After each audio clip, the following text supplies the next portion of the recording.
Truth Revolution. Hey, welcome to On today's Truth Revolution, we're going to be doing a rewind and giving you one of the most popular shows we did in 2017. So, if we mention church service times in any rewind shows, always ignore it and go to revo.church for the most current information. I don't have to sit by you.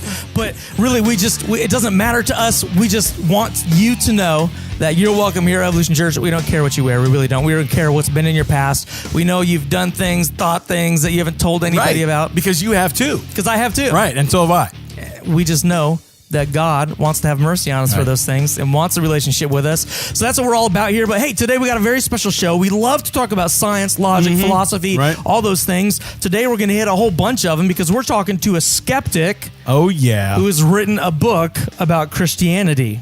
It's The Problem of God. It was written by a skeptic who became a Christian and then a pastor. And all the while exploring answers to the most difficult questions raised against Christianity. Mark Clark grew up in an atheistic home, and after his father's death began a skeptical search for truth through exploring science, philosophy, and history, asking the big questions of life, and eventually finding the answers in Christianity. All right. Hey, Mark, welcome to the show. Hey, thanks for having me, guys. All right, Appreciate it. You're all the way up in Vancouver, Canada, and Yes. we're down here in Kansas. So we're gonna bridge nations for this show today. Right. Hopefully you don't start an international incident here. Good. I'm sure you won't. So, Mark, tell us a little bit about your book, which is available right now on Amazon, The Problem of God. Yeah. A little bit about why you set out to write this book. Well, I grew up in a atheistic home, as you guys already talked about, and like first time walked into a church, I was 19. The only reason I stayed was because there were girls there. So I don't know if that's like a good motivation. But anyways, but yeah, I had become a Christian late in my teen years, about 2 years before that, through a guy introducing Christ to me. I had a bit of a background in something. I grew up in a home that was like ardently atheist, like no Bible, no church, no prayer, no God. My father was such an atheist, actually, that like against this whole thing, that he, my brother, whose name is Matthew, is 4 years older than me, and he said, we have to spell his name with one T, because we don't want to be biblical. We don't want to spell his name the same as a Bible writer, a Bible book. That's pretty and then intense. 4 years later, named me Mark. So literally, I don't know. This guy didn't have a clue. Do you have a younger brother named John? Yeah, exactly. If I had another brother, I'd be like, oh, let's name him Luke. I think that's a good name. So anyways, so yeah, no background in this, kind of against it. And so anyway, so I started exploring when I was about 17, 18.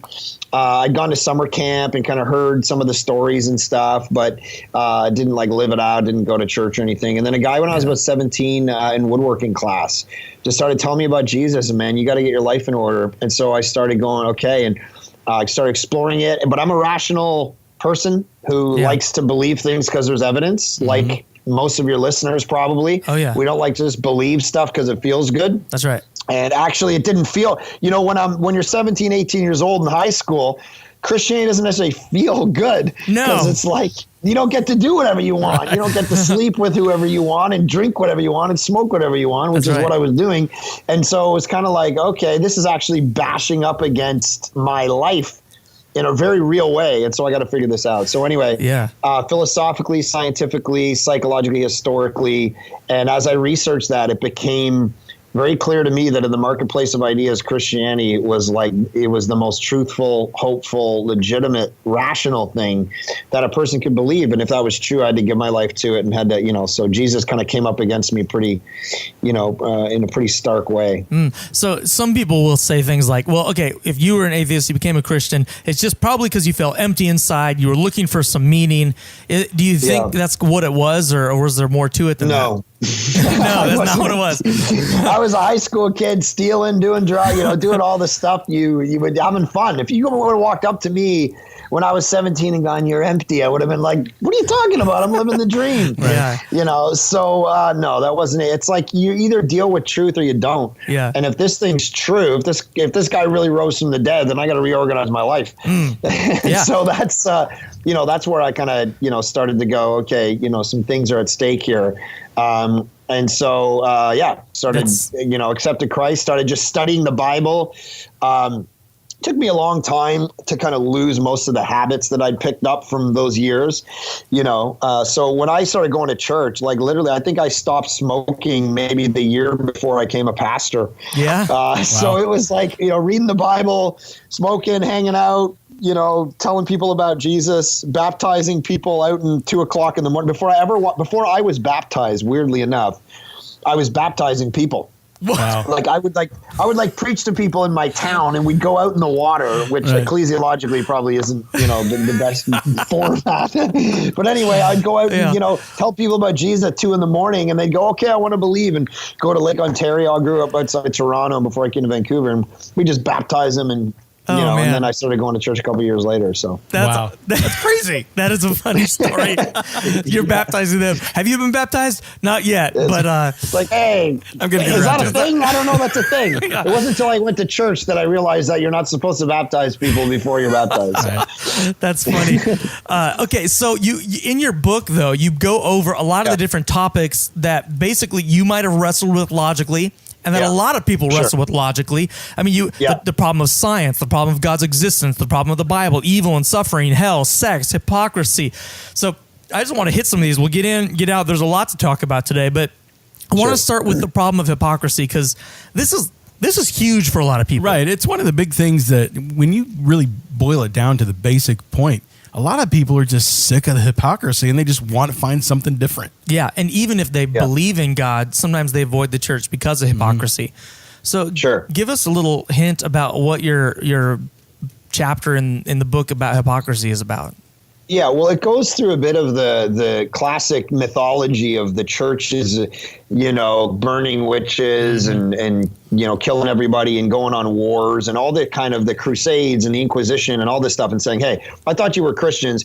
And so people go, I'm not going to become a Christian in 2017 because there were the Crusades. And it's like, whoa, hold on a second. That's not a thing. You can't yes, we can get into the history and find out. So I go into those stories and I find out what's the actual data say. And it's far less than the classic mythology actually leads you to, Yeah. If you read the Da Vinci Code, Dan Brown says, who knows, they could have been burning 5 million witches. Oh, and it's like, well, that's 10% of the entire population of the world. Right. They were very busy. Yeah, they were very busy. It's like, no, that's not a thing. It's like the facts actually show, yes, there was some bad stuff, but it was a handful of people. And, so it's really stopping the tape from the conspiracy theories, slowing it down. Let's get some data. Let's find out the actual facts. So that's part of the chapter. And realizing that this probably isn't as big as we thought it was. Even the political wars and the things that Christians, quote unquote, were doing, throughout history. It's like, no, those were nation states doing nation state wars, but they happen to throw a cross in the front of the shields. These aren't, dedicated men and women of Jesus converting people to their nation war, geopolitical wars. Oh yeah, and pardon my French, but there's this awesome quote that says, and I can't remember who said it for the life of me, but he says, whenever the church and the government gets together, the church becomes the government's whore. Right. And what he's just trying to say is hey, way back then, or even now, when you combine government and religion, the government uses the name of God to do whatever it is they want to do. Totally. Yeah. And so, it's like, okay, when you go back in history, you realize this is what's going on. And so let's get the actual data for the number of people that this actually affected in a negative way. Let's not let the mythology and the conspiracy theory again. Let's, get the numbers out of whack. Yeah. And then admit that, yes, this has happened.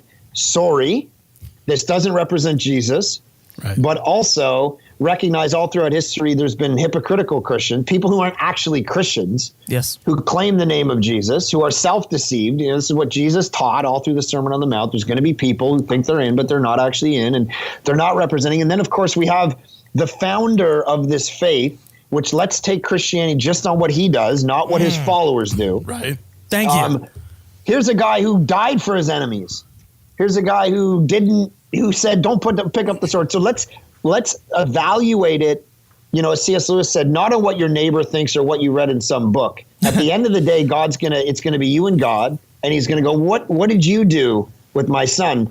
And one of the analogies I give in the book is, if we found out that Einstein was a kleptomaniac, would it mean his math is any worse? And so, yes, maybe Einstein's followers are all bad people. It doesn't mean you go, Einstein's math is wrong. You say his followers are a gong show. Yeah. And so let's admit we've done some stuff wrong. It's probably not as astronomical as the mythology makes it. Let's apologize, but also let's recognize that there's a lot of hypocritical Christians. And so what is the actual true spirit of Christianity? And let's deal with that and then evaluate Christianity based on that. And so that's what the hypocrisy chapter is about. That's wonderful. That's really good. It's almost like... It also points out... Yeah. Sorry, go ahead, Jeff. Sorry. No, I was just going to say, it's almost like you want people to examine the facts instead of just their own assumptions. Right. Yeah, exactly. And it also points out near the end that my church is full of... I started a church about 7.5 years ago. There was literally 16 of us in my townhouse, and I knew their lives were in order and that they knew Jesus. But over the last 7.5 years, that church has grown to 5,000 people across different locations. I don't know what's going on in their lives, and I know a bunch of them are a mess. They're a disaster. Mm-hmm. So if someone looks at me and goes, oh, that guy goes to Village Church and he's doing bad things. Hypocrites. I can't believe the church is full of hypocrites. Right. It's like, well, hold on a sec. This guy's a new believer. He has no idea what's going on. And what's happened is that the gospel has come into contact with his life, and stuff started to come to the surface. He started to admit adultery. He started to admit addiction. Of course the church is full of hypocrites because it's full of messed up. It's a hospital. It's not a country club. Yeah. So let's admit it. It should be full of hypocrites because it's people who are dealing with the gospel affecting the kingdoms coming in their lives. And it's, sin's coming to the surface. That's right. Our church is full of hypocrites too. And guess what? There's room for one more. Right. So go ahead and come on out. it's totally fine. Okay, look, that's awesome. Let's go ahead and talk about the problem of sex. I mean, you actually cover sex in a book about why people should believe in Christianity. That's fascinating. What's going on there? Because I've found that this is one of the massive reasons when you get down to brass tacks, beyond the philosophy and the psychology and the history, I don't want to become a Christian because I know I'm going to be limited in who I can sleep with. I can't just have sex with whoever I want. All of these real practical things about pleasure. And God is anti-sex. And so that's what people think. Yeah. So I wanted to write a chapter, which is probably somewhat original for a book like this, to actually tackle this issue and show people, no, God is very pro-sex. This is not a situation where it's like, okay, guys, just have sex to procreate and then, done and make sure the lights are off. This is a God who's like really into pleasure in the context of marriage between a man and a woman. Yep. He's like, man, you guys go at it. Yeah. And I go into Song of Solomon and Proverbs and all these beautiful biblical picture of what sexual pleasure is. And we're talking about, so literally I've sat across from people and gone, listen, this is a God who created certain anatomy that has no reproductive value. It's purely based on pleasure. Don't you want to know the God who thought that up? Yeah. Like, don't you want to come to know Jesus because he created this? That was his idea. So I think it has a massive, it's his idea. So it has actually a massive practical evangelistic purpose, but also it gets into then, and through my marriage counseling that I've done over the last 15 years of my life, it gets into, what does married sex actually look like? And of course, even the secular statistics say, hey, look, Friends is wrong. Seinfeld's wrong. The best sex and the most sex is being had by two people in the context of a covenant marriage. Amen. It's not out there playing the field. Yeah. That's not good sex, and they're actually not having it as much as couples who are married. And so I go into a whole thing on that. That's awesome. Wow. That's really good to know. And I'm married, so of course I'm going to want to read that chapter. and I'm looking forward to that. Sorry, Dave. It's okay. I'll just have to deal with it. Dave's single, so. All right, so, but it really is true. God is the God who invented sex. That was his idea. Right. He wants it to be pleasurable and enjoyable, but he's got some parameters that he designed for maximum pleasure.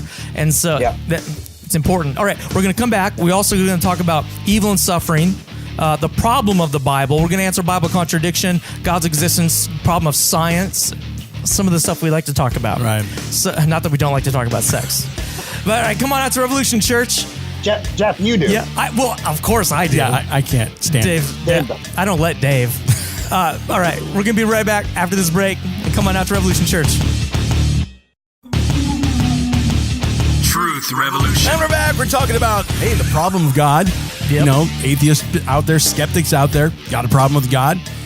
Let's try and figure out how we can work through that rather than beating each other over the head, right? That's right. Here with Mark Clark, the author of The Problem of God, which is available right now on Amazon. You can also go to his website. We're going to link to it at truthrevolution.tv, truthrevolution.tv. So you want to get there, you want to check it out. But Mark Clark grew up in an atheistic home. He, through reason and rationale, found God, wrote this book, The Problem of God. Mark, go ahead. We've talked about hypocrisy. We've talked about sex. Let's talk a little bit about hell. This is something a lot of people, they avoid thinking about. They don't want to talk about it. This is a problem for them. They don't want to believe in a God who would torture people in literal fires for all eternity. Right. So what's going on? Right. Well, this one for me is, as it is for probably most people, it's a personal question because my dad actually passed away when I was 15, and he wasn't a Christian. And so he actually never even called me and told me he was sick. He was 47 years old, and the hospital called and said, your dad just died. Oh my goodness. So there I am at his funeral, asking these massive questions about life and meaning and existence and destiny. And so this is a very personal question for me. This isn't some hypothetical deal. Assuming that, I hope he came to know Jesus, but assuming that he didn't, that he actually, my own father would be there. So of course, my inclination is to say it's not real. But what I found is this issue is less a thing that people say, hey, I've got a lot of logical reasons why I shouldn't believe in it. And it's more a repulsion. Yeah. But just because something's a repulsion just because it doesn't feel good to us doesn't mean it's not true. There's a lot of things that I have to do in my job that don't necessarily feel good, but they're the right calls to make. Firing someone, for instance, or something. It's like, okay, this doesn't feel good, but it's still something I got to do. And so the question is it true? Is it actually legitimate? And if I was making up Christianity or religion, it might not be, but I have to deal with the authority of the Bible and actually get my theology from Scripture, and you can't get around it. So Jesus teaches on it and talks about it.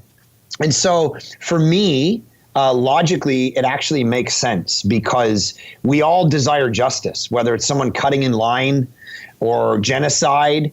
I find that the only people who really don't like the idea of hell are Westerners sitting around Starbucks drinking lattes saying, I don't like the idea of a God of justice and wrath and judgment. Yeah. But you go anywhere around the world to that village in Africa where this group of guys just came in and raped and killed the women and children and left without getting any vengeance.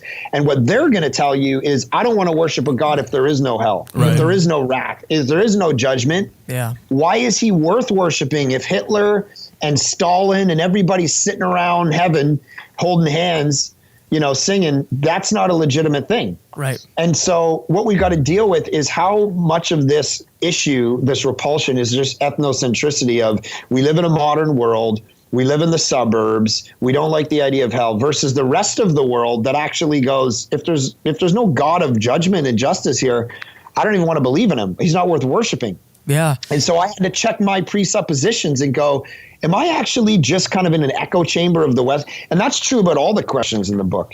Have you deduced things about the world just because you're sitting around in the suburbs at a Starbucks? Do you know how scary that is? Major worldview shift when you get outside there. Major worldview shift. Yeah. And, the other thing about hell, that just as you're talking, I realize, and sometimes I think about this, the very same people who will say, hell is not fair, are often the same type of skeptics who will say, if God is real and powerful, why doesn't he do something about all the evil in the world? I'm like, you can't ask both of those questions at the same time. Right. Yeah, totally. Yeah.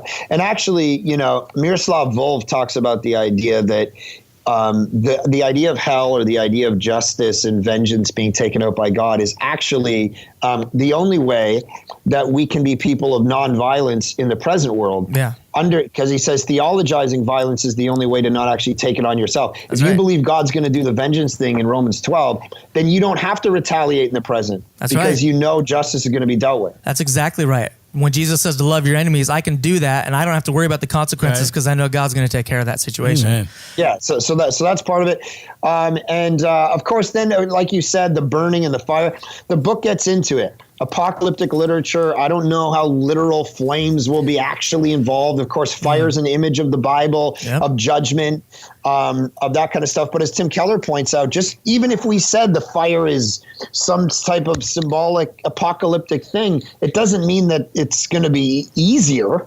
It might mean that it's worse, because he says a symbol.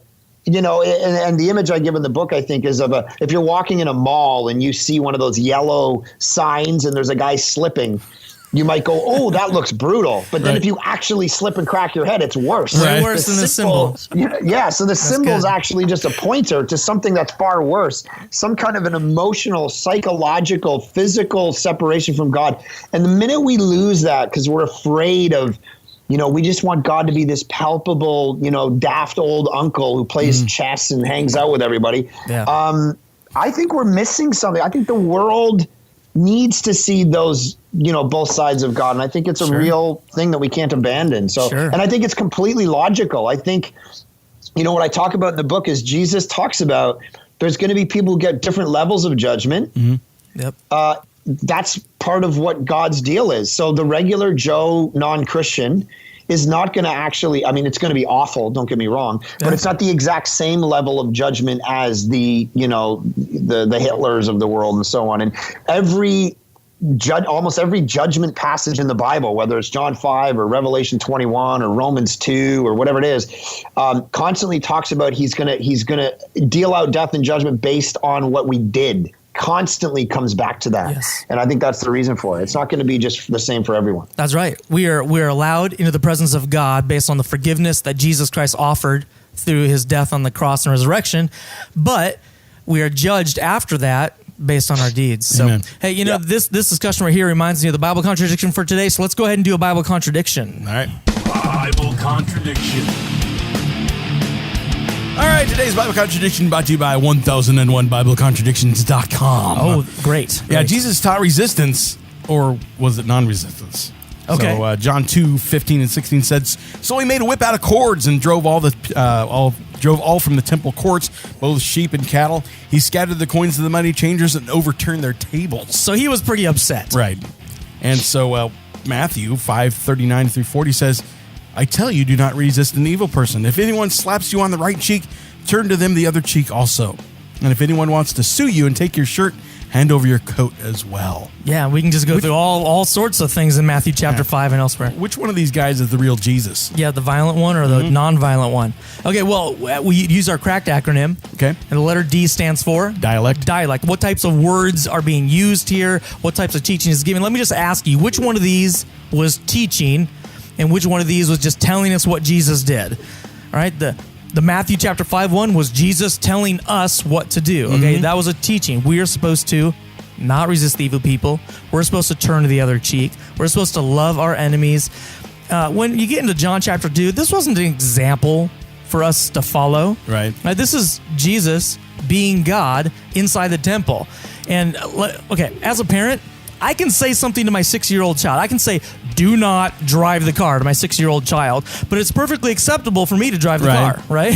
Right. Jesus, as God, the judge of the universe, who's going to put people in hell, has every right to knock over some tables inside the Jewish temple. Right. He could have done much worse to them, by the way, being God. Being God. And he still would have been right. He could have just eliminated everybody, but this is where he was supposed to be worshipped, but instead they were using their tables to rip off poor people, right? So he knocked over their tables. I don't have that right. Right. God in the Old Testament has the right to tell Israel to go to war. I don't have that right. Absolutely. You know those WWJD bracelets? What would Jesus do? Right. You don't always get to do what Jesus will do. Right. That's I don't know. Hey, Mark, anything you want to add to that? Yeah, no, I agree. I think there's prescriptive texts and descriptive texts. Yes. And some of them are telling you to do stuff and some of them aren't. And sometimes that, it's hard hermeneutically to figure out sometimes where the Bible's saying, hey, you got to do this, you got to do that versus, so I think going to the teachings of Jesus is, very, very smart move. Yeah, absolutely. It's good distinction. Thanks. And, when we look at Jesus giving a teaching, that's about as crystal clear as you can get in Scripture. he's pretty darn clear. Love your enemies. If someone slaps you on one cheek, turn to the other. We're not one of these churches that says, "Oh, this is metaphorical." Right. We literally take that. Another point to bring up, really honestly. Are you a money changer, or are you the poor people that the money changer was basically getting over on? Jesus was defending the weak here. Yeah. And that's his personality. That is exactly right. All right, great. That's the answer for Bible contradiction today. Bible contradiction. All right, down. Back to it. All right, Mark. So let's talk about another part of your book here. We're getting up towards the end. We got about another 30 seconds in the radio, but can you stick with us for the podcast for another 5 or 10 minutes? Yeah, of course. Okay, great. Just give us a sentence or two on the problem of science. Okay, the problem of science. What was your issue there? Well, just the general idea that science has disproven God, and we don't need God anymore because we've advanced. And the book shows no. Actually, as science gets deeper into cosmology and biology, it's actually the hints of a creator and a God and a mind that transcends nature are actually becoming more and more legitimate. And actually saying, no, God has actually been hinted at through cosmology and the information and DNA, all that stuff. So it's actually opposite. So the discovery of DNA, the discovery that our universe was 15 billion years old, this doesn't make God irrelevant. We're going to talk about why not. You got to get to the podcast or the YouTube channel if you're listening. It makes them more relevant. That's right. Yeah. So, all right. Yeah, which is why Leslie Newbigin said there's more atheists in the humanitarian disciplines in a university than the sciences. There you go. Yeah, absolutely. All right. Hey, TruthEvolution.tv. We're going to be right back. If you're listening to the podcast, if you're listening on the radio or on TV, Got to skip over. Got to get over to TruthRevolution.tv or look it up on your podcast software and then come out to Revolution Church. You've been listening to the show for a while now. Just give it a shot. You want to. Just wear whatever you're wearing right now as long as you're wearing something. And just come on out to Revolution Church. We'd love to have you. Check out revo.church for our service times. Truth Revolution. We are on the podcast. All right. It's time to podcast. All right. So the problem of science, you were talking about this actually, all these details that we've learned makes God more relevant, not less relevant. So, Right. Tell us what you mean by that. Yeah, just that people think, okay, we've got so much technological advancement, we don't need God anymore as an explanation. And so I talk about in the book the fact that, the Big Bang, for instance, as you referenced, like when we, Aristotle, Plato, all those guys used to talk about contingency and that the fact that if something began to exist, it had to have a cause. So everyone would say, well, what's that thing that never began to exist? And all the philosophers would say, well, that's the universe. The universe has always existed. It has no need for anything outside of it to create it. Until Edwin Hubble looked through his telescope and went, no, actually the universe began to exist. Right. 15 billion years ago. All matter, time, energy, space came into existence in a single moment. So if that's true, now we're pushed back to, okay, the universe began to exist. Well, the universe therefore needs a cause, and it can't be matter. It has to be mind. And of course, Jesus taught that God is spirit. So he transcends nature.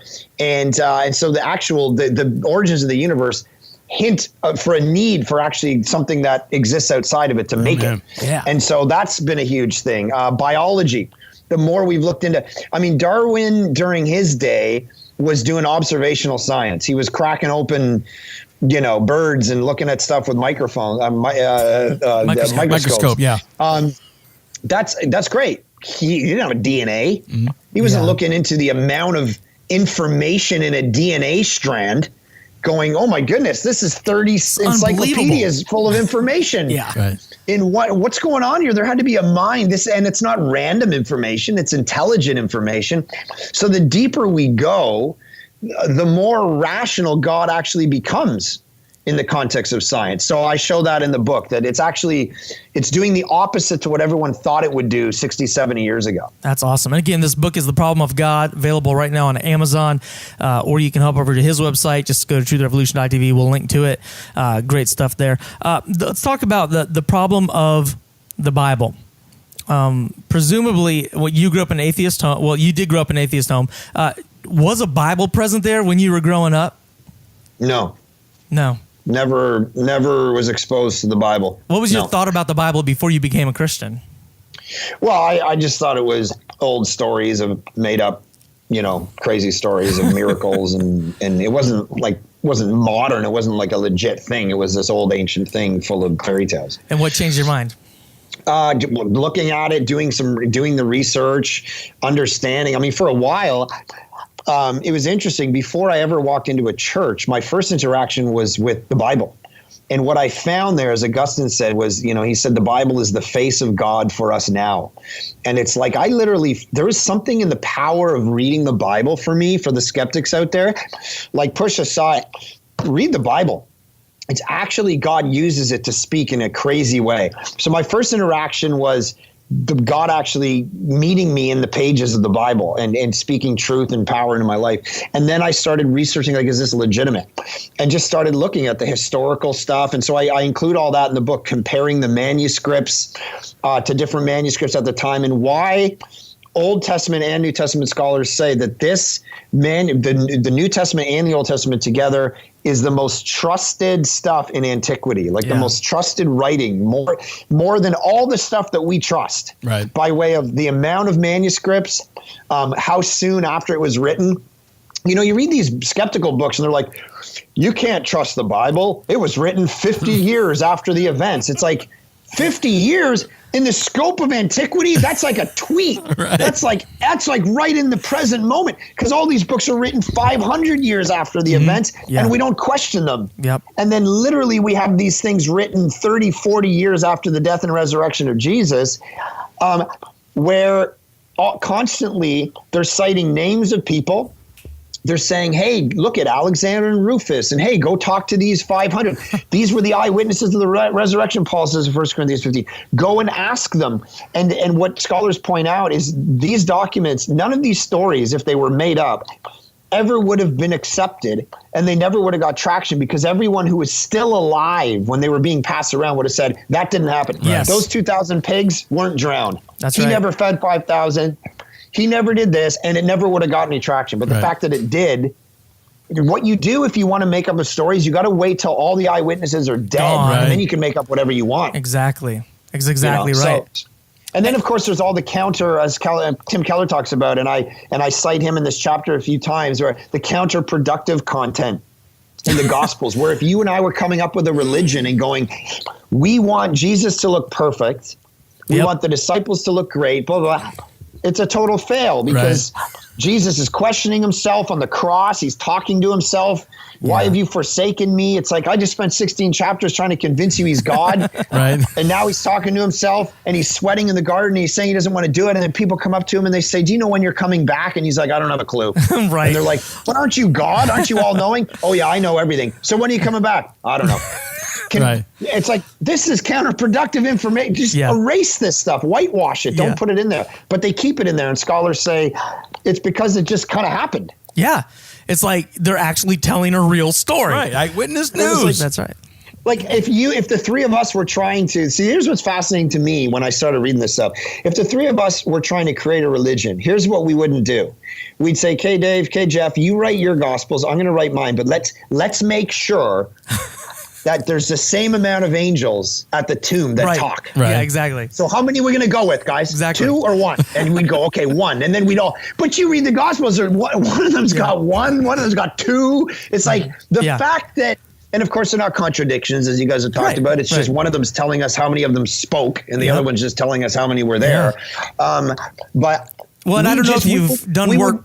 I don't know if you've done work with J. Warner Wallace or not, Cold Case Christianity, but he talks a lot about how having different witness accounts where they're just a little bit different than each other actually lends a lot of credibility to the story. Credibility, yeah, he says he's a detective, and if he ever interviewed 3 people and they gave an identical story, he'd be like, they're lying. Thumbs up. They created this. Yeah. I mean, that's the beautiful part of the gospel. So those kind of credibilities, it's like there's a reason scholars really trust it. And certainly if we were going to make up our own religion, I would hope to make one up that got us us rich, not one that got us ostracized and then Exactly. killed. Right? Got my fingernails pulled out and burned at the stake. Yeah, or I'm whatever. going to try to avoid Eaten by that. lions. Good. All right, so let's talk a little bit now about God's existence, and we'll spend a couple minutes on this and then wrap it up. Again, this is the Problem of God by Mark Clark. So the problem of God's existence. This is one we talk about a lot, but what do you have to say about it in your book? Well, I talk about 2 or 3 major arguments. One of them is the scientific beginning of the universe.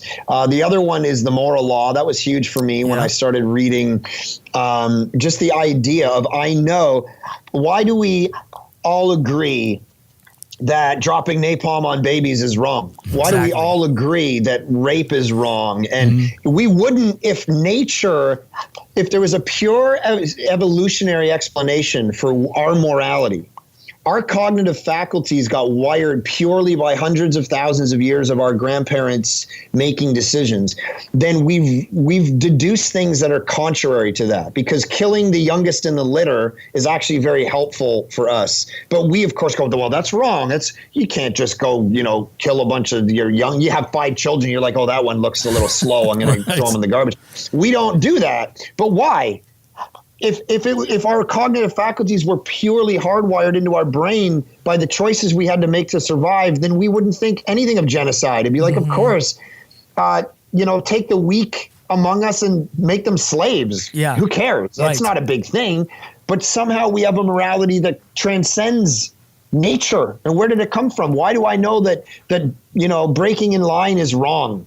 Why do my kids go, you jumped on the trampoline yesterday, so I get to jump on the trampoline? Who taught them this sense of justice? Where did we get all this stuff? Yeah, exactly. Yeah, and so that, if you have a moral law among a species, and you have to, like humankind, then you have to have a moral law giver who decided what right. And when I'm sitting there looking at my father's, casket, and I'm saying to myself, something about this doesn't just feel sad. It feels like almost wrong, like it's disjointed. What am I comparing that to? Yes.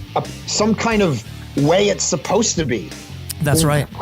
Where's that? That's exactly right. It's just us.